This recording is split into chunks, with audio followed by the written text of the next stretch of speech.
welcome to Exit Algorithms, the podcast where we decode what it really takes to scale, exit, and preserve the legacy of your business for the long term.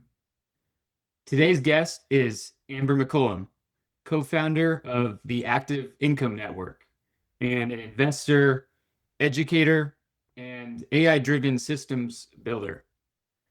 Amber helps entrepreneurs turn skills into daily cash flow by combining active income offers, community, and real-time implementation of AI tools. Today, we'll cover how to build resilient active income even in down markets, use AI to create daily revenue, and design communities and systems to make your business more exit ready. Amber, so excited to have you. Pete, I'm so excited to be here. Thank you so much. I'm just humbled and grateful, and just knowing you and meeting you, I couldn't imagine being any place else than on this podcast today with you. Yeah, same, likewise, same goes to you. Can't wait to dive in. I love your story. I think that's a great place to start off. Do you mind kind of sharing your background? And you made a few career pivots, and how you got involved in business and investing. Absolutely. I started out as a special education teacher and did that for 7 years, and then moved up into the school district. So I moved up into leadership and moved up from there. And then I interestingly applied for a fiscal job at the state, which I thought it was a data job. I didn't think it was a fiscal job.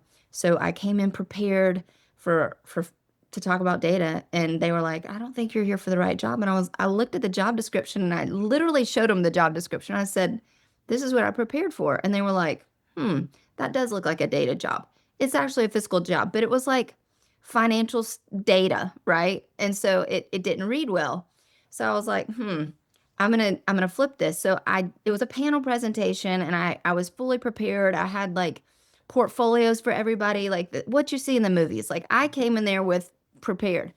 And I looked at them and I said, "No, I've never done this before. But who, what other candidate is more prepared than I am?" I was like, "What other candidate can talk to these questions better than I can do it?" And I did not get first place for that job. They offered it to somebody else, but that person turned it down, and I ended up getting the job. So they didn't believe in me really. Like they started out like hand holding, like, "What are you gonna do?" But nobody really knew the job because one person had been doing it for years and years, like decades.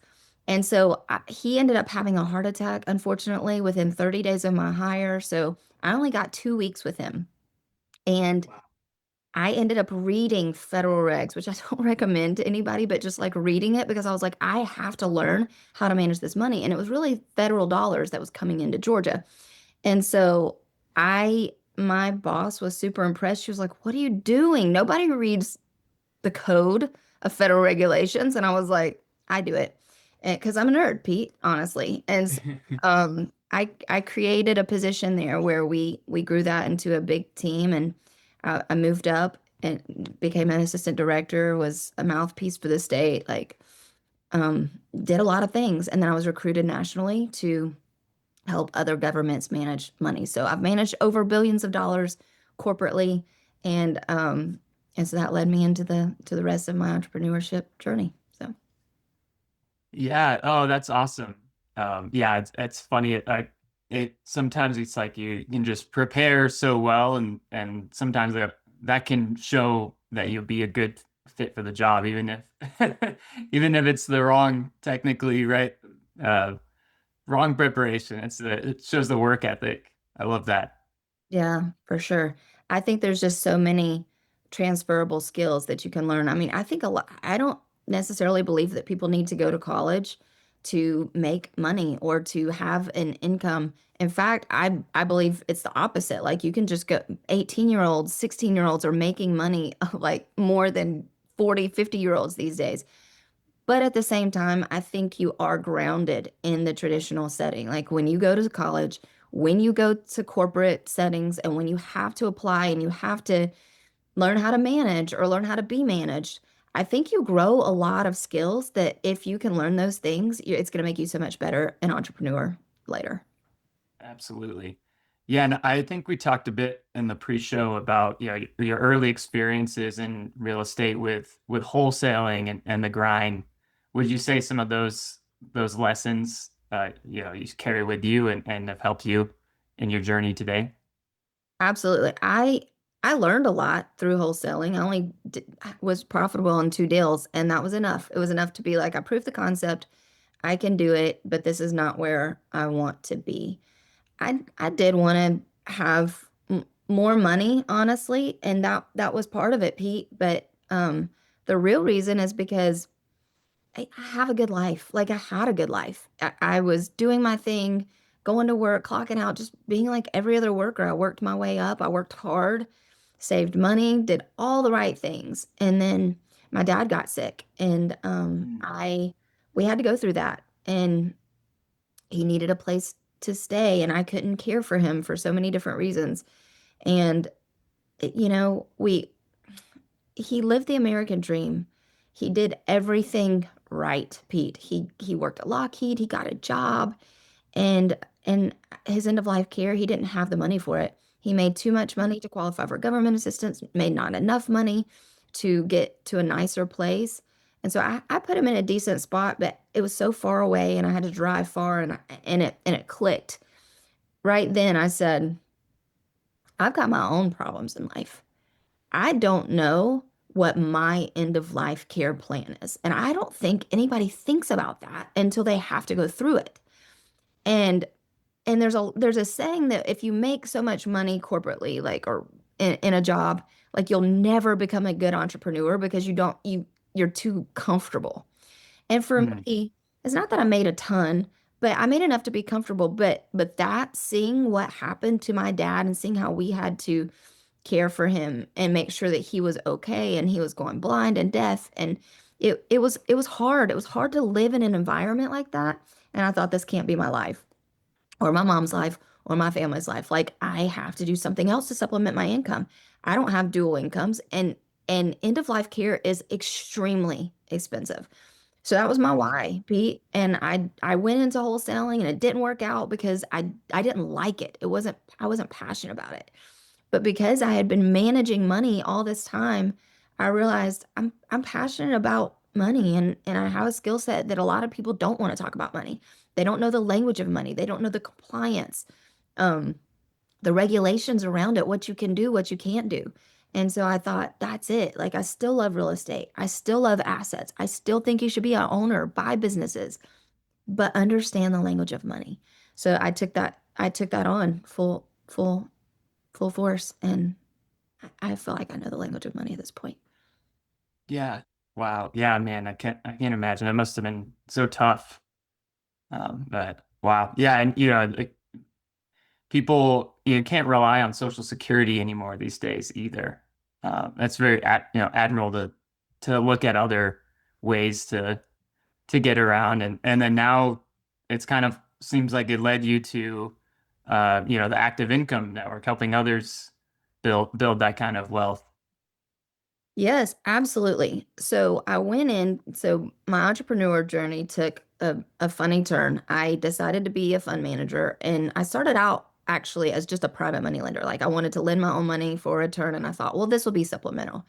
And then, like, people needed more money, like real estate investors, and they were like, "Hey, do you have any friends and family?" So I got my friends and family in, and then I was just like, "You know what?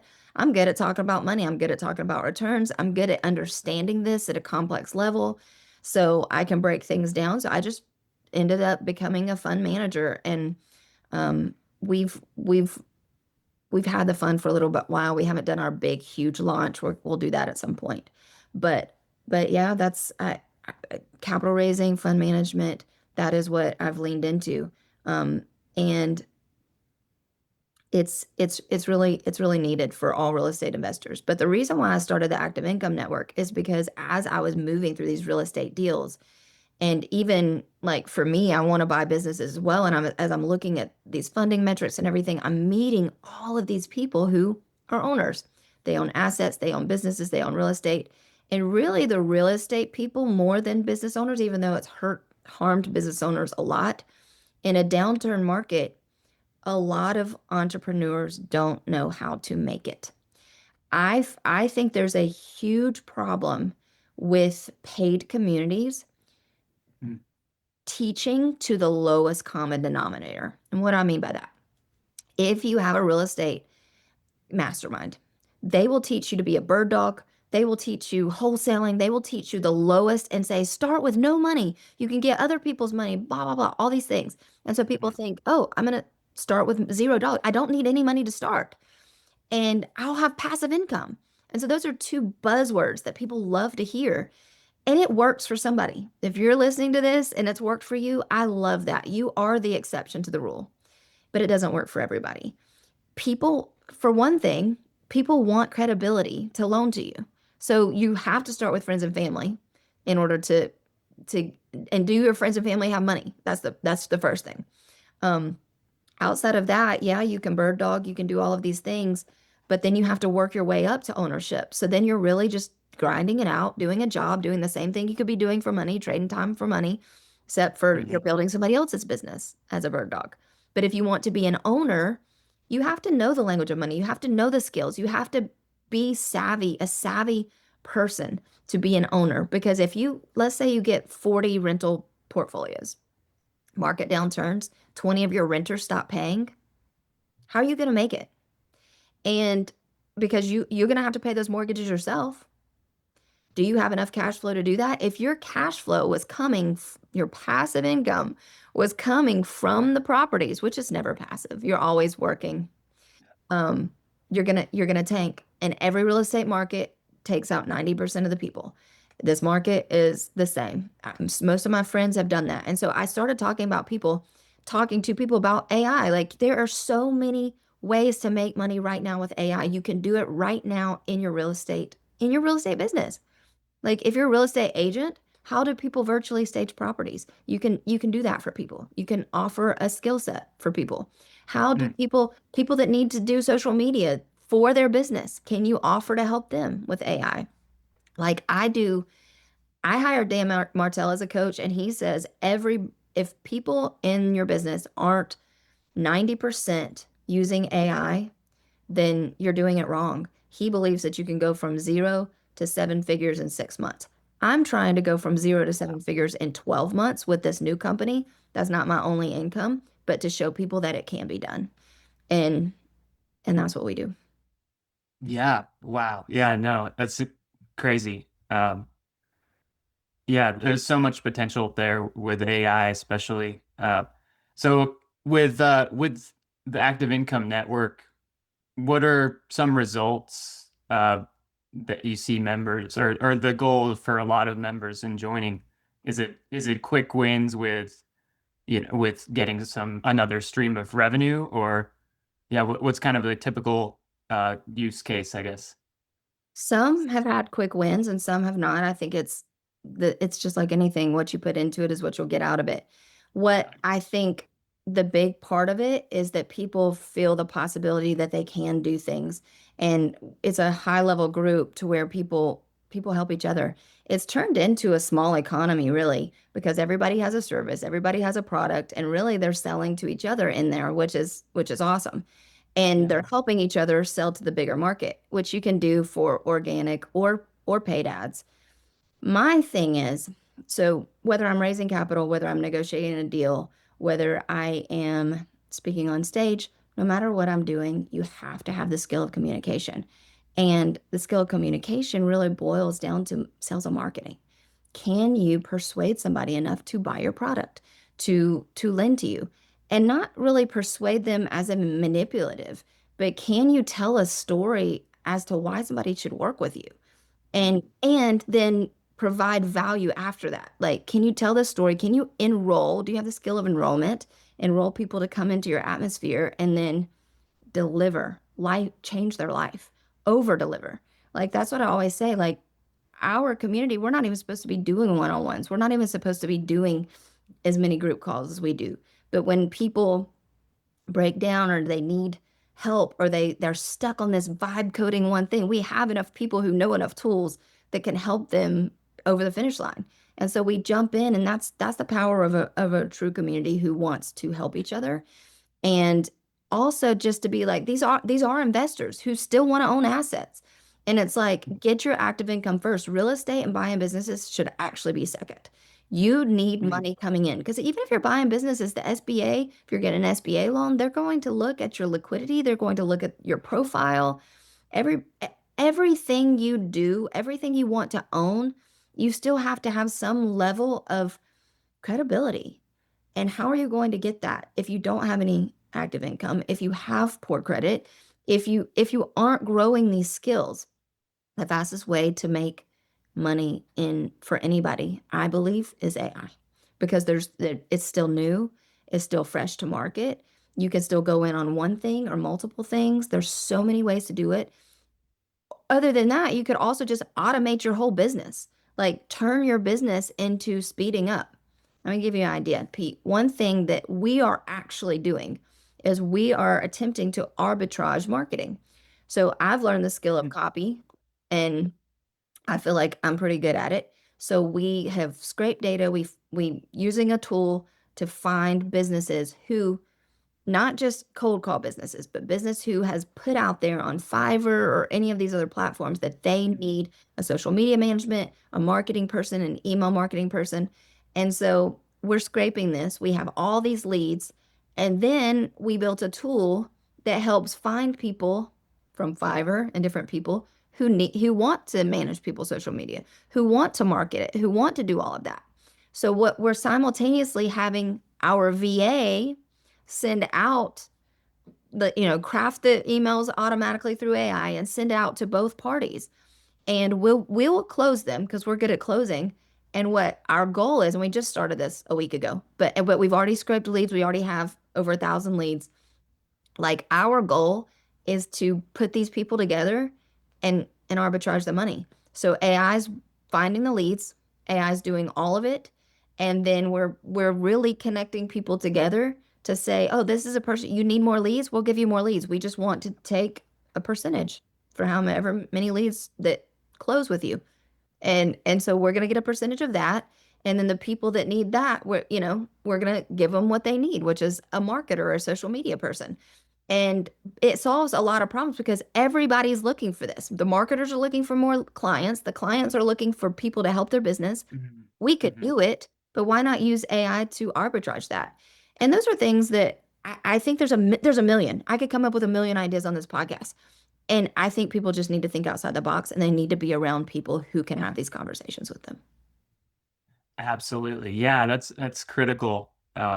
Yeah, I love that use case of AI as well. I hadn't heard of that yet. Very creative. Yeah, and so it's really funny to me there's so much passive income, like just people saying, that it's like all the rage, passive income. Like you can just have money make money for you and you do nothing.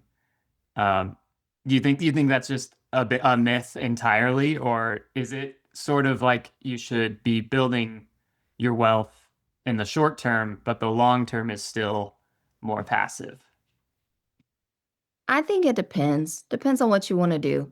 If I continue to just be a private money lender and loan 50,000, 100,000 a year for a 10 to 20% return, if that, like I'm going to be making good passive income. That's passive income, right? Now, it's risky. You could lose all your money for sure, but you could potentially just be making dividends, right? Making passive income, using your money to make passive income. Or you can look at somebody like Grant Cardone, who's built all of his portfolios. And at this point, probably a lot of it is cash flow. But I tend to look at these people and I think they have communities, they have coaching. They're not passive. They're active investors. They're hosting conferences. They're doing all of these things. They're not sitting back just living in. They might have a yacht, they might have a private jet, but they're not just sitting there doing nothing. I think as individuals, we need stimulation and we would get bored if we had everything that we wanted, honestly. So, but I also think that people compare themselves in their first or second year of entrepreneurship to somebody like Grant Cardone who's been doing it 15, 20 years. And that's a false comparison. You can't say I want those results without putting in the 15 or 20 years of work. Now, none of these people that's trying to sell you a course are going to tell you that because they want to tell you it's easy. Do what I do. Look what I Hmm. do. And they show what they do. And it gives people hope to be like, oh, I can do that. But you still need the credibility. You still need to raise capital. You still need to know the skills. You still need to do all of these things, pull all these levers. And if you're taking real estate, for instance, you still got to find the deal, which costs money. You've got to negotiate the deal, which costs skills. You got to Hmm. be able, depending on what you're doing, whether you're wholesaling it or holding it, you've got so many more people. It's out of your control in a way because you need everybody else to be a player in that deal. And I don't see that as passive at all. I don't see buying businesses as passive at all. You have to Yeah. stay on top of it. So, what is passive? Investing in the stock market? If you're an active trader, it's not. Like, I can't think of anything that's really, truly passive without risk. Like, it takes some sort of oversight, unless you just have enough money to pay somebody to go make you passive income. But then you have the money. So that's just my philosophy. Yeah. Yeah. 100%. No, it's funny. I'm actually reading the 10X rule right now from Grant Cardone, and I'm loving it. But there's nothing passive about anything he does. I'm sure he has some passive assets, passive-ish, but yeah, there's so much on the internet selling like get rich quick schemes, right? Or you can, yeah, do this in 30 days. And it's like, okay, but look at, if you really looked at the example that they give of someone doing it in 30 days, have all these relationships, a whole career in an industry, and they're able to do something because of all the work they put in for years and years. Right. Right. Yeah, it's funny. That's true.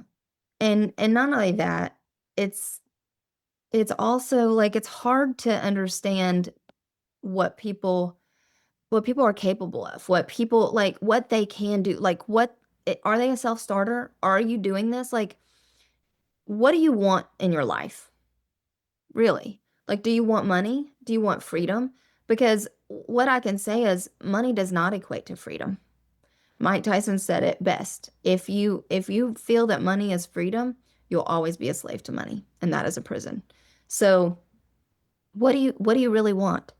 If you want to get out of your 9 to 5, if that's what you truly want because you don't like your career path because that's not what you like, then I say that is a way to go do entrepreneurship, but it's not passive. It's still active.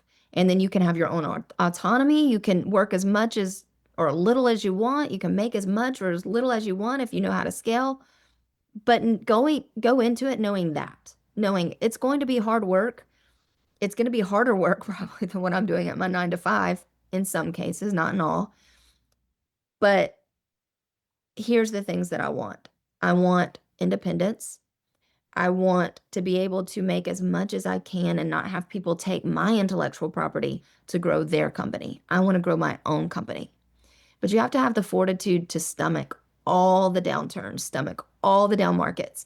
And it's not for everybody. I think it is for a lot of people. And I think there is a lot of possibility for so many people if they would just start and just get around the right people and just be consistent and have intention behind it. But if you can't do that, then it's not for you. And I think you need to have a deep audit of what do you want in your life. Yeah, definitely. Yeah, before investing in anything, you got to know your why, and you have to be committed to it, or else no program will work, right? Correct. Yeah.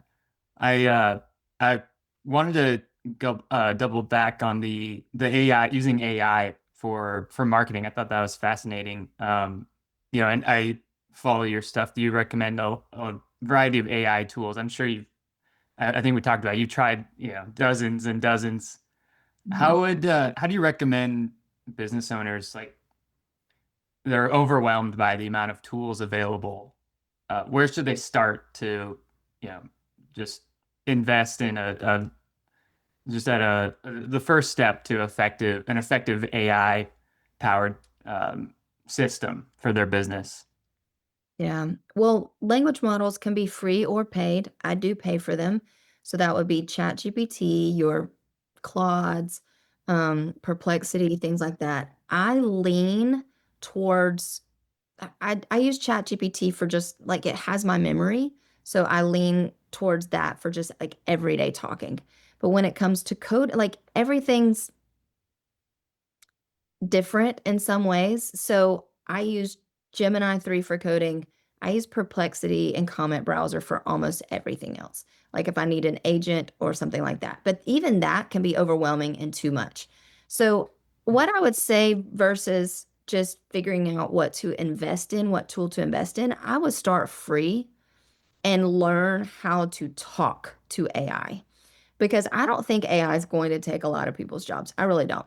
I think the jobs that are going to be taken are the jobs that are already going out. Like they're already on their way out and it's Mm. just going to speed up things. And I think about like kiosk and McDonald's and things like that. Like those things are coming. But people who know how to integrate with AI, like you still need a human brain. You need to be the director. And it's very good. It's not good enough to just take over everything right now. Maybe we'll get there one day. I think it's moving so fast. But the biggest skill to learn is to how to communicate and how to prompt AI. And Mm. that could be with ChatGPT, Perplexity, Claude, like any of them. And if you have a Google Workspace, which a lot of entrepreneurs do, you get all of Google stuff for free at the professional level. So I would start there and not just like make this better, like none of those prompts. Like start with colorful, descriptive language that tells it exactly because it's a language model, but it's a model. It runs on math, it runs on statistics. So if you can prompt it at the very beginning, if you can give it actionable, concrete things at the beginning, like don't say, hey, blah, blah, blah. Don't start like that because it looks at the beginning buzzwords and that sets the behavior for everything else it's going to do. So Mm. more so than finding a specific tool to invest in, learn the language of speaking to AI. The better you can direct it, the better output you're going to have. And there are so many people that can teach that. There's so many free videos on YouTube that can teach Yeah. that. Instagram can teach that. Like you don't have to pay anything to get started with AI, even on the free stuff. Yeah, absolutely. I think that's brilliant. Getting it to work for you and know you. It's fun. You mentioned Dan Martell earlier. I was watching a YouTube video that he teaches how to train your AI, Yeah, and it was just mind blowing. Like you can, if someone just uses the free version and just use it like a Google search engine, they're gonna get you know, crappy results versus someone that takes the time to have it, generate questions for you to answer so that it knows you and then is able to, generate content for you, write emails and right. actually sound like you and not like a bot with those M dashes, right? Right. Right. The M dashes and emojis. I have one of my AI agents just going in and finding any emails that have a question. Like if it, I'll say, go look for my emails in the last 24 hours that have that need a response. Because I get a lot of newsletters. I don't need to read every single email. Some newsletters I like reading, but if I'm in a hurry, I'll just say, find me the emails that need a response, and then I'll look at what it found. Some of them do, some of them don't. And then I'll say, craft something. And so I do that. Like, but I'm talking to it because I just don't want it to send slop out. And sometimes it will. So I do want control over my brand. So it's like I want AI doing most things, but I still want to have a brand voice. And I think that that's there. I think there's a way to do that. I think you can be authentic and still let it work for you. Yeah, yeah, absolutely.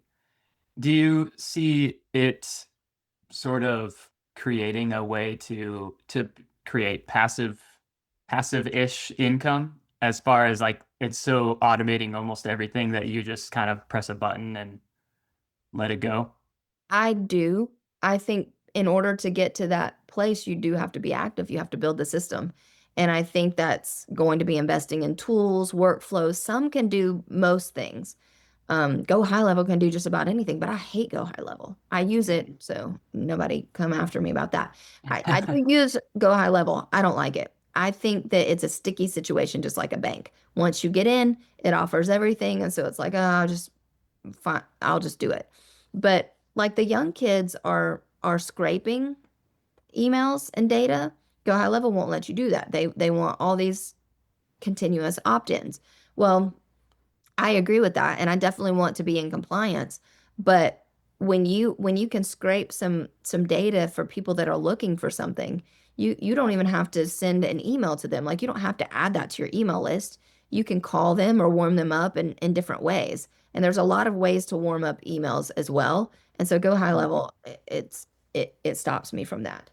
But but what I really wanted to say, Pete, is the communication of AI is super important. And one of the things you can do is get AI to ask you the questions. So I do that a lot with my master prompts, and I make my master prompts in such a way to where not only is it asking me questions, I make it give me the outcome before it asks me the questions, and I make the questions build upon the prior answers so it can really know me at a deep level, and it can really understand where I'm trying to go and then deliver the exact thing that I need. And so I send out master prompts for free. I give you one, Pete. Like whatever you want to do, you can create a master prompt, whether it's like, oh, I want to learn how to create a digital product, or I don't know what my infinite advantage is, which I call a blue ocean, right? We have blue oceans, red oceans. Um, Blue oceans is a niche that nobody else is doing. And I feel like everybody has a skill set that is monetizable. Not that you should monetize your friends, not that you should monetize everything in your life, but everybody does have that skill set and it's right here. Nobody can take that from you. You just don't know how to unlock it a lot of times. Like everybody has it. Everybody has it. Everybody says, I don't know what to do. I don't know what to sell. Who are you? Do you know who you are? Do you know what you offer? Do you know your gifts and talented and talents? I can send you a master prompt that can find out all of those things. Just like one of those old school tests, like personality tests. I can get an AI do that, but can go so much deeper and come out and say, this is your skill set. Here are things that we can do with that skill set. And then if you can say, oh, well, I want to use only AI to do it, then here's how you can do that with AI. So I use AI to help me use AI a lot of times. That's brilliant. Yeah. Oh, I love that. Yeah, it's all about the context, but sometimes it's hard for people to think of what exactly context to give it. So you can just ask it, right? Right. Yeah. Oh, fascinating. How Um, do you use AI, Pete? Like what's your level with it? yeah, I'm mostly on Perplexity. Mm. They hooked me right with a year free subscription, Oh, and I'm like, okay, like I'm not gonna say no to that. I was thinking I was using ChatGPT, which I still use, but I'm into Perplexity now. Comet, the web browser, and then I have all my spaces. I gave it, specific instructions and, followed some of Dan Martell's mm, advice as well. He is this for Chat GPT, but mhm, there's, you can use it with Perplexity. Perplexity has Chat GPT in it too. mhm. Um, and yeah, I'm like, yeah, I like, I've tried a lot of stuff and it's more about like figuring out how to use the tool and making like just choose one tool Right. and make it work for you. It's like a pet. You need to train your pet so it doesn't, you know, spit out garbage, right? And pee on the couch. Exactly, exactly. And it will. And I can see it going off the rails a lot of times. I think it's so funny because one of my favorite image generators is Nano Banana Pro at this point. Nano Banana came out and I love that, and now Nano Banana Pro, but they only have um so many credits.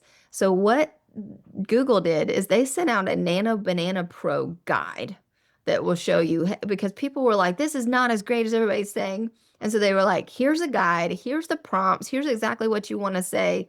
And if you follow that guide, like it's beautiful. It does exactly what it says. So to your point, you have to be able to tell it and train it and let it be your friend. Yeah, absolutely. You talked about infinite advantage. Uh, could you elaborate a little bit on that? And for listeners that don't really know what that means, and yeah, and how you use AI to help you kind of help people figure it out. I love that concept. Yeah. So I coined that phrase, infinite advantage. It's really, I was reading, so in fund management, we talked about blue oceans. Like, what are you going, why would people put money into your fund, right? Like, Mm, everybody's doing, a lot of people have investments. So why you? And as I got going, I was like, why me? Like, why me in real estate? Why me in business buying? Because we have a little bit of that in our fund. And then I started thinking, well, for a lot of reasons, I have a lot to offer and there's a lot that I know. And so I started learning, as I was pitching, I was learning a different way to pitch. Like s- I, I, I'm a relationship person. By the time somebody will wire a check to us, it's because we've already known them and interacted with them and so I would do a thing where by the time we get to the actual pitch, nobody is going to know more than me about Atlanta because that's where I'm from. So I can talk about the Fortune 500 companies, the Fortune 1000 companies. Like I can sell a story. And I mean that, but it's true. Like mm, talking about the hardship of people that live near the airport, but not allowed to work near the airport. I mean, work at the airport, but not allowed to live near the airport because they can't afford it because they're raising all the properties, raising all the rents. And it's like people want a home, right? And so I can tell a story about Atlanta, but I don't just leave Atlanta as my thing. I think you need three things that are star power that's just unique to you. And when I say unique, it's like you hear unfair advantage, you hear blue ocean, like what is my blue ocean? And there's several things. And no matter what I'm talking about or what I'm pitching, even if it's not for money, if it's for deals or for um, an event, like I come up with at least three things that set me apart. And I do that sometimes with AI, but I make sure that I can communicate my unfair advantage, which I turned into infinite advantage because I feel like mm, you have an infinite advantage if your brain is working because the possibilities are limitless with what is you. Like you are unique. And you need to communicate who you are, what you stand for, and know that not everybody's going to love that. Not everybody's going to jive with you, but some people will. And those people are going to be partners for life because you are able to be authentic and you communicated the thing that's only you, which is your infinite advantage. What can you do best? Is it your personality? Is it the things that you know? Is it how you make people feel? How you show up for people? Like those things people discard as just like non-tangibles, but they're soft skills that end up being hard skills, right? Because they're the things that people end up looking at. People want hard skills. Oh, I want to know the numbers. I know the numbers, but I don't pitch the numbers. Is that what you really want to know? Like, yeah, if you're an institutional investor who has all of this money and numbers is the bottom line. But if you want a better life, numbers isn't going to be for you. So mm, my infinite advantage is finding out what people need or want. Like some people want to partner with you because they want to be Superman. They want to know that they're making a difference. They want to know that they're saving the deal. And so all of my language, which I lean on the precision of language, like you can take people through a psychological journey if you know the exact words. So do you want to be a Superman? Do you want to be safe? Like if I know that they are fearful of money, which a lot of people have a lot of emotions around money, then I'm going to lean into here's how the deal's safe and here's what we did to make that. Here's what we did for risk mitigation. If somebody just wants to learn, like I want to get into the space, I don't know how. Okay, let's set that path up for you. I know you want to learn this. Let's talk about how we can do that, how we can bring you on to see a demolition. And so I think what I'm saying with Infinite Advantage is it's your unique skill set that you have that you can communicate to the world. And so I do have a master prompt that I can send here or to any of the listeners if they get back to me, that will help you find your infinite advantage. It'll walk you through the questions and And if you go off the rails, it'll say, I need you to answer this. And, I built parameters around it.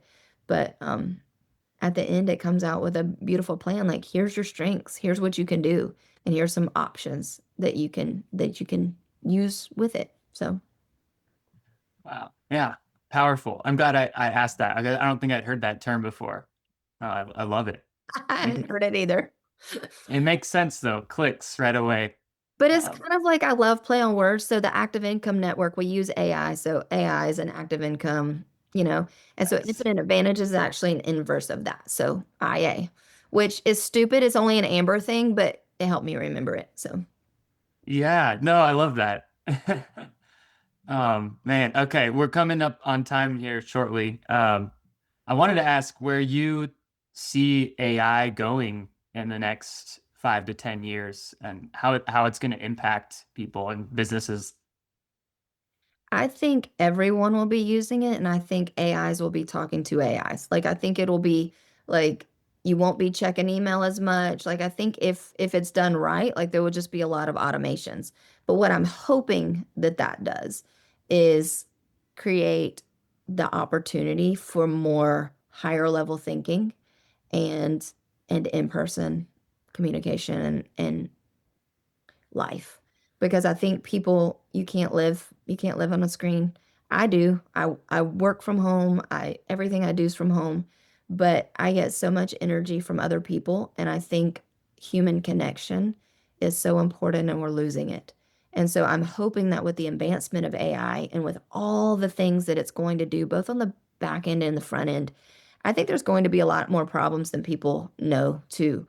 Like I see compliance issues. I read a study coming out of MIT talking about like the back end stuff, how people put chatbots into their organizations and then suddenly it's hacked by other chatbots who want their P&L reports and all of these things. And so I think that with all the good stuff comes the bad, and I think we'll have to figure that out. But I'm excited. I'm excited for the future. I think it's going to help with this generational shift. I think it's going to provide a lot of opportunity for a lot of people. And now's the time to learn it for sure. Yeah, absolutely. AI or die. I've heard that one before. Uh, but yeah, I think that's a really hopeful outlook as well. It's like a lot of technology at the end of the day kind of it really just frees up people's time. Uh, there's a yeah, there's a book about that. I want to read it. But it talks about like different technologies throughout history and what from like fire, right? Even fire, like way long in early human history, allowed humans to be more human at night. Right. Um, and I like that perspective. I think that as long as the negatives are kept at bay, I think there's a lot of hopeful opportunity for AI as well. I agree. So yeah, so last question. What is one practical step business owners can take today to step up their game with AI? One practical step that they can take to step up their game with I would, if you're not posting on social media, I would use it to batch content. Honestly, that's what I do. And I think the the reason I say that is because if you're an entrepreneur, people need to know who you are, right? And I think right now we're talking in our group about promoting yourself, and I think that's hard for people, but I think it's one of the most it's the highest return on investment. Whoever know if people know you, you're going to have more business. Everything else is going to fall in line. So crank out the content. I know you're busy, but use AI to do it. There's several platforms that can do it, whether it's Threads and X, and you can just that can batch on steroids, or just using it for ideas and tools. There are some tools that can just do your social media. Like make yourself known and don't worry about if people know that it's AI. I definitely think you should write the captions or edit the captions so that they know that it's you in there. But don't worry about what people think. Let people know you, and I think you'll go far. Yeah, couldn't agree more. Yeah. It's Grant Cardone talks about that. You know, it's success doesn't live in obscurity, right? You have to break through. People need to know about you. They do. Oh, yeah, I love it. I love this conversation. It was really really nice. Great to have you, Amber. Thank you so much, Pete. I love it too. I feel like I know it's a podcast and I've talked my head off, but like I want to hear more from you and I know your listeners do. So let me ask you this question. Okay, Pete? Like, what do you feel is the one skill that every entrepreneur needs, regardless of AI? Like, what do entrepreneurs want, the most important skill that you think they should have? I think it's relating to people. I think you can't build a business if you aren't good with people, if you don't care about people and understand their needs and motives, and communicate with them well. That's right. Yeah, I think if I had to just one thing, that's it. I love that. You're absolutely right. Oh, well, thanks. I don't get many interviewees asking me stuff, so Well, we want to know about you too. great. Well, thank you so much, Amber, for your time today. Where's the best place listeners can find you? Instagram at ambermccollum.com. I mean, not ambermccollum.com, at ambermccollum. So Awesome. Yeah, I'll leave it in the show notes and yeah, reach out to Amber. She can give you some sweet prompts. You can help your business, 10x. I love it. for sure. Thank you so much, Pete. You are the sweetest. One thing I will say to anybody who doesn't know, who's listening, is Pete is wonderful on camera. He is wonderful at the pre-show. He's wonderful here. He's been just a super sweet person. And not only that, like just encouraging in text and everything else. But the wonderful part about Pete is meeting him in person. He's funny, he's brilliant, and I don't think you guys get to see that enough across the screen. So I'm saying stick with him. You're gonna learn a lot from him. He's a really good guy. So, Pete, Thanks, Amber.